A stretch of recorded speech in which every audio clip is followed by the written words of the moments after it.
नमस्कार दोस्तों, स्वागत है आपका हमारे YouTube channel MRS online study में। आज हम बात करेंगे क्लास 10th की NCERT की एक्सरसाइज 1.2 के सॉल्यूशन के बारे में। तो एक्सरसाइज पर पहुंचने से पहले एक चीज़ हम जान लेते हैं अंक गणित की आधारभूत प्रमेय के बारे में, यानी कि fundamental theorem of arithmetic. Fundamental theorem of arithmetic क्या कहती है कि कोई भी भाज्य संख्या अगर है, कोई भाज्य संख्या है यानी कि कंपोजिट नंबर है, तो उसको हम प्राइम नंबर्स के प्रोडक्ट के रूप में लिख सकते हैं, यानी कि अभाज्य संख्याओं के गुणनफल के रूप में लिखा जा सकता है। प्रत्येक भाज्य संख्या को अभाज्य संख्याओं के गुणनफल के रूप में लिखा जा सकता है। Every composite number can be expressed as a product of prime numbers and this representation is unique in consideration of the order of numbers. मतलब जैसे कोई भाज्य संख्या मान लो 18 ले, ठीक है। अब 18 के आप गुणनखंड करिए, फैक्टर करिए तो क्या होगा, 2 से डिवाइड होगा, 2 9 जा 18, 3 3 जा, यानी कि 18 का जो प्राइम फैक्टराइजेशन आएगा वो क्या आएगा, 2 इंटू 3 इंटू 3।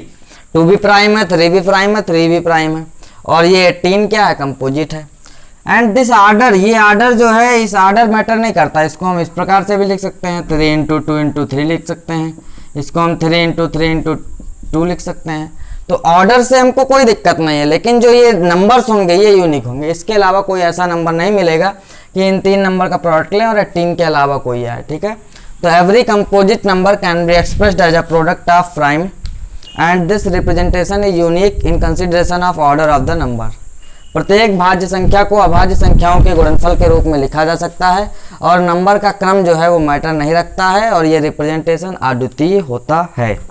तो अब हम चलते हैं एक्सरसाइज की तरफ, और एक्सरसाइज का जो पहला क्वेश्चन है वो है निम्नलिखित संख्याओं को अभाज्य गुणनखंडों के गुणनफल के रूप में लिखिए। तो उसमें आपके 4-5 क्वेश्चन है इसमें, और उसमें से एक हम बता दे रहे हैं, ठीक है। और आप अपने आप तीसरा मान लीजिए हम कर रहे हैं, कितना है, 3825, ठीक है। अब इसको सबसे पहले आप छोटी से शुरू किया करिए, 2 से शुरू करिए, 2 से तो ये डिवाइड होगा नहीं। 3 पर देखिए, अब इसको जोड़िए, नंबर्स को ऐड करिए, 8 3 11 और 11 2 13 5 18, यानी कि 18 3 से डिवाइड हो जा रहा है, तो ये नंबर क्या होगा, 3 से डिवाइड हो जाएगा। तो 3 से डिवाइड करिए, 3 1 जा 3, 3 2 जा 6, और ये 3 से 1 जा, और ये 5, ठीक है। फिर 3 से डिवाइड करिए, 3 4 जा 12, 3 2 जा 6, और 3 5 जा 15। फिर उसके बाद 5 से करिए, ये आ जाएगा। फिर से आप 5 से ही करिए, 17 आ जाएगा, ठीक है। तो अब इसका प्रोडक्ट जो इसका प्राइम फैक्टराइजेशन आया वो क्या आया, वो आया 3 इंटू 3 इंटू 5 इंटू 5 इंटू 17। अब आप इसको इस प्रकार से भी लिख सकते हैं, 3 इंटू 5 इंटू 3 इंटू 5 इंटू 17। मतलब ऑर्डर से कोई दिक्कत नहीं होनी चाहिए, ऑर्डर आप कुछ भी रखिए, नंबर्स वही होने चाहिए, नंबर्स गलत नहीं होने चाहिए, फैक्टराइजेशन आपका गलत नहीं होना चाहिए, ऑर्डर आप जो भी रखना है आप रख सकते हैं, ठीक है। तो ये फर्स्ट का थर्ड था, तो इसी तरह से आप सारे कर सकते हैं। एक 140 है, उसको भी आप पहले 2 से करिए, अगर 2 से नहीं हो रहा 3 से करिए, 3 से नहीं हो रहा 4 से करिए, 4 नहीं है, 4 प्राइम नहीं है तो 4 से ना करिए, 5 से करिए, 6 से नहीं कर सकते 7 से करिए, 8 से नहीं कर सकते 9 से नहीं कर सकते, 10 से नहीं कर सकते 11 से करिए, ठीक है। तो प्राइम नंबर से आप डिवाइड करके देखिए, वो प्राइम नंबर से डिवाइड होगा। अब हम दूसरे क्वेश्चन की ओर चलते हैं। दूसरा क्वेश्चन है आपका कि नंबर्स दिए गए हैं, उसके HCF LCM ज्ञात करना है, और इसकी भी जांच करनी है कि प्रोडक्ट ऑफ नंबर जो होगा, यानी कि दोनों संख्याओं का गुणनफल जो होगा वो बराबर होगा HCF और LCM के प्रोडक्ट के। मतलब HCF गुणे LCM बराबर प्रोडक्ट ऑफ नंबर्स, दोनों संख्याओं का गुणनफल, लासा गुणे मासा बराबर पहली संख्या गुणे दूसरी संख्या, इसकी भी जांच करनी है। तो नंबर्स क्या हैं, नंबर आपका है 26 और 91, ये आपके 2 नंबर्स हैं, ठीक है। तो आप 26 के फैक्टर करिए, 2 से डिवाइड करिए, 2 1 जा 2, 2 3 जा 6, और ये 13। तो 26 क्या है, 2 इंटू 13, ठीक। देखिए ये 26 कंपोजिट है और ये दोनों प्राइम है, ये भाज्य है, ये दोनों अभाज्य हैं। तो भाज्य संख्या को अभाज्य संख्या के प्रोडक्ट के रूप में लिखा जा सकता है। 91, अब 91 3 से तो कटेगा नहीं, 2 से भी नहीं कटेगा, 5 से भी नहीं कटेगा, 7 से देखिए तो 7 1 जा 7, 2 बचा 21, 7 3 जा 21, तो 91 का क्या आ गया 7 × 13। अब HCF क्या होता है, इन दोनों में जो जो संख्याएं हों उनका प्रोडक्ट।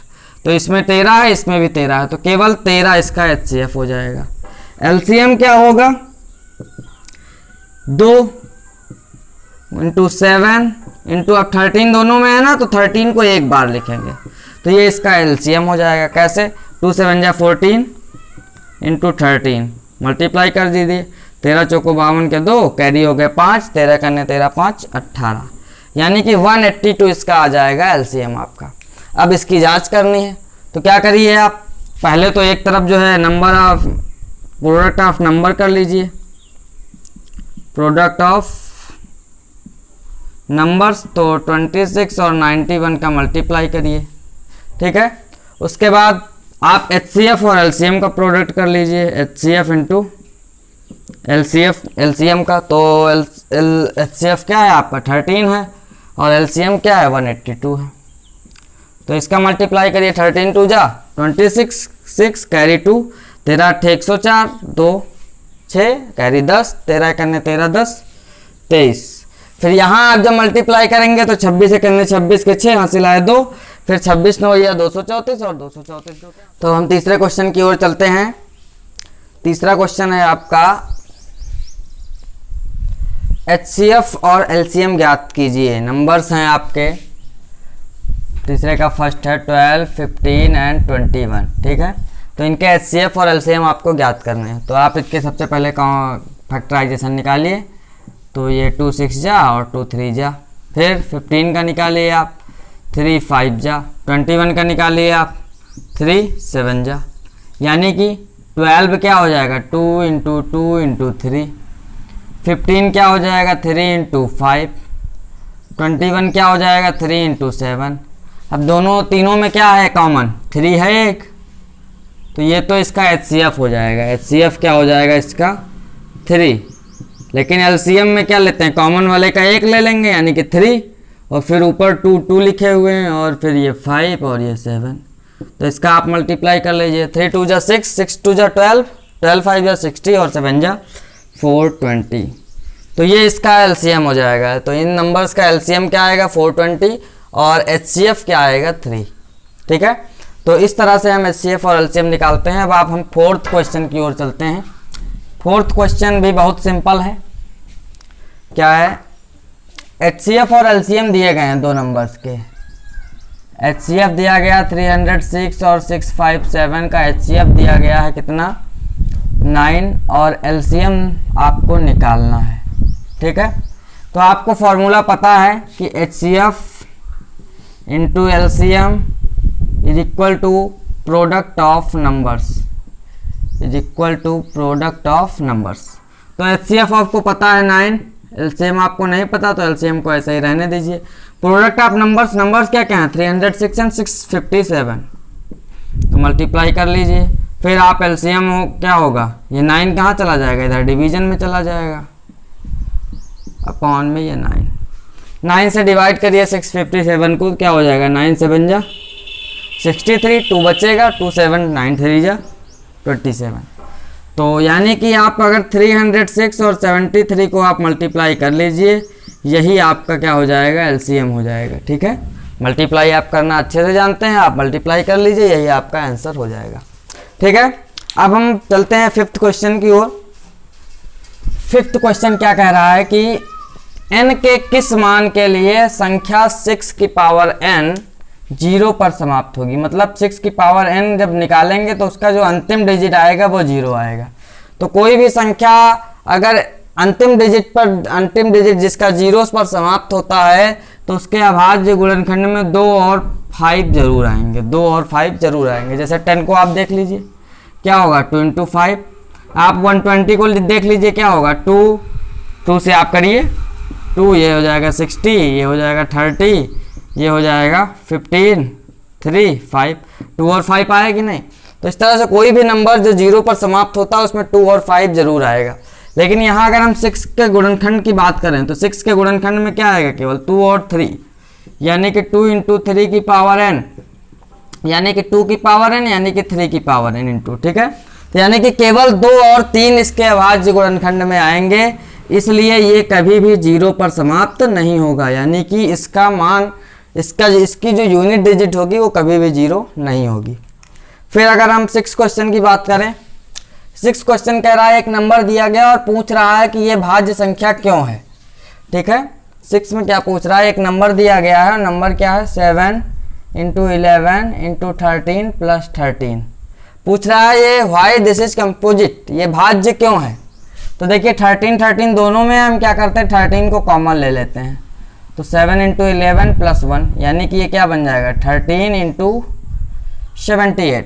अब 78 के आप फैक्टर कर दीजिए, 2 से ये 39, फिर ये 3 और ये 39, यानी कि ये बन जाएगा 13 इंटू 2 इंटू 3 इंटू 13, यानी कि ये सब प्राइम है। तो किसी भी नंबर को अगर प्राइम के प्रोडक्ट के रूप में लिखेंगे तो वो कंपोजिट होगा। तो अब ये जो नंबर था इसको क्या क्या लिख दिए हैं हम, प्राइम के प्रोडक्ट के रूप में, अभाज्य संख्याओं के गुणनखंड के रूप में, गुणनफल के रूप में लिख दिया। इसका मतलब क्या हो गया कि ये भाज्य संख्या है। सेम इसी तरह आप दूसरा क्वेश्चन कर सकते हैं, इसका जो 7 into 6 into 5 into 4 into 3 into 2 into 1 plus 5 लिखा हुआ है, उसमें क्या करिए 5 को कॉमन करिए, सबको मल्टीप्लाई करके जोड़ दीजिए, उसके गुणनखंड कर लीजिए, तो देखेंगे ये भी प्राइम के प्रोडक्ट के रूप में आ जाएगा, ठीक है। तो ये आपका 6 क्वेश्चन हो गया। 7th क्वेश्चन की ओर हम चलते हैं। 7th क्वेश्चन क्या कह रहा है कि एक खेल का मैदान है और उसके चारों ओर एक वृत्ताकार पथ बना हुआ है जिसपे लोग दौड़ते हैं। ये खेल का मैदान हो गया, इसके चारों ओर एक वृत्ताकार पथ बना हुआ है, ठीक है। रवि और सोनिया एक ही स्थान से एक ही समय पर चलना प्रारंभ करते हैं। सोनिया को एक चक्कर लगाने में लगता है 18 मिनट और रवि को एक चक्कर लगाने में लगता है 12 मिनट। तो पूछ रहा है कितने समय बाद वो फिर से एक ही स्थान पर मिलेंगे, अपने प्रारंभिक स्थान पर मिलेंगे जहां से उन्होंने चलना प्रारंभ किया था। तो यानी कि अब यहां पर मिलने का मतलब है ये पूर्ण चक्कर लगाएंगे, एक पूरा चक्कर इनका लगेगा, ठीक है। तो एक चक्कर में ये कितनी दूरी चलेगा 18, ये एक चक्कर में कितनी चलेगा 12, दूसरे चक्कर में इसका हो जाएगा 36, इनका रह जाएगा 24, ठीक है। इनका तीसरा चक्कर 54 पहुंचेगा, 36 इनका तीसरा चक्कर पहुंचेगा, यानी कि ये कब मिलेंगे 36 मिनट पर। कब मिलेंगे 36 मिनट बाद, जब यहां से चलना शुरू करेंगे उसके 36 मिनट बाद ये दोनों आपस में फिर से मिलेंगे। लेकिन अब इसको हमको मैथमेटिकल वे से लगाना, अभी ये तो एक हमारा अप्रोच था, ऐसे ही जो है शॉर्टकट तरीका। अब हम इसको देखते हैं, तो हमको ऐसी दूरी, ऐसा समय निकालना है जिसको ये दोनों डिवाइड करें और ऐसी सबसे छोटी संख्या निकालनी है, यानी कि आपको एलसीएम निकालना है, लीस्ट कॉमन मल्टीपल। तो एलसीएम निकालिए आप 18 और 12 का, तो 2 9 18 और 3 3 जा 9। 12 को आप कर दीजिए इसी तरह 2 6 जा और 2 3 जा। 18 को आप लिख सकते हैं 2 इंटू 3 इंटू 3 और 12 को आप लिख सकते हैं 2 इंटू 2 इंटू 3। यहाँ पे 2 आपको कॉमन मिल रहा है, 3 आपको कॉमन मिल रहा है, तो एलसीएम क्या हो जाएगा, इन दोनों से 1 हो जाएगा 2, इन दोनों 3 से 1 3 हो जाएगा, ये 2 और 3 जो बचा, तो 2 3 जा 6, 2 3 जा 6, 6 6 जा 36। तो 36 मिनट बाद ये प्रारंभिक स्थान पर अपने फिर से मिलेंगे, यानी कि यहाँ से भी हमारा 36 आया, यहाँ से भी 36 आया, तो हमारा आंसर क्या है, सही है। तो ये तो हो गया आपकी एक्सरसाइज 1.2, ठीक है। कुछ फिर धीरे धीरे हम आपको एक्सरसाइज 1.3 जिसमें परिमेय संख्या और अपरिमेय संख्याओं के बारे में दिया गया, उसका भी आपको वीडियो मिलेगा। आशा करते हैं ये एक्सरसाइज आपको समझ में आई होगी। कोई भी क्वेश्चन है, कोई भी क्वेरी है, कमेंट बॉक्स में बताइए, हम उसको सॉल्व करेंगे, ठीक है। और इसी के साथ हम आपसे विदा लेते हैं। जय हिंद, जय Bharat. Please subscribe my YouTube channel MRS Online Study and press the bell icon.